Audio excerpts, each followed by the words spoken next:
प्रेक्षकांनो नमस्कार, मी अक्षदा. तुम्ही पाहताय राष्ट्र सह्याद्री न्यूज. राष्ट्र सह्याद्री न्यूज मध्ये आपलं स्वागत. वळूयात बातमीकडे. नाशिक महानगरपालिका आयुक्त तथा प्रशासक डॉक्टर अशोक करंजकर यांच्या आदेशानुसार अतिरिक्त आयुक्त स्मिता झगडे, अतिक्रमण उपायुक्त नितीन नरे, गंगापूरचे वरिष्ठ पोलीस निरीक्षक तृप्ती सोनवणे यांच्या मार्गदर्शनाखाली कॉलेज रोड, गंगापूर रोड परिसरात अतिक्रमण निर्मूलन मोहीम राबवण्यात येत आहे.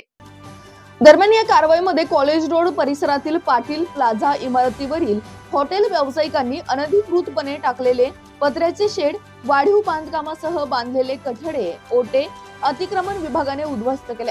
सदर मोहिमेत कार्यकारी अभियंता प्रशांत पगार, रवी बागुल, नितीन राजपूत, समीर रक्ते, दत्तू शिंगाडे, विभागीय अधिकारी मदन हरिश्चंद्र, सुनीता कुमावत, तुषार आहेर, अंबादास गरकळ, अतिक्रमण विभागाचे तानाजी निगळ, सर्व नगर रचनाचे कार्यकारी अभियंता, उपअभियंता, अतिक्रमण सर्व विभागीय पथक, 50 कर्मचारी, पोलीस प्रशासन, 6 वाहने, 3 जेसीबी सहभागी झाले होते.